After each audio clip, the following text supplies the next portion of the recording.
श्री गणेशाय नमः. सार्थ श्री ज्ञानेश्वरी. माऊली श्रोत्यांना सांगतात, श्रीहरी म्हणाले, बा अर्जुना, त्या आत्मतत्वाचे ठाई आपण वेगळे नाही तर एकच आहोत.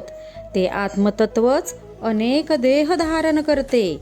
कालांतराने जीर्ण वस्त्राप्रमाणे त्याचा त्याग करते आणि पुन्हा एखादा नवा देह धारण करते. देह नाश पावतो, पण आत्मतत्वाचा कधीच नाश होत नाही.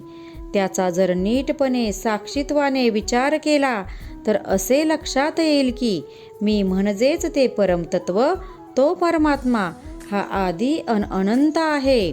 अर्जुना, तुझे माझे या आधी अनेक जन्म झाले आहेत.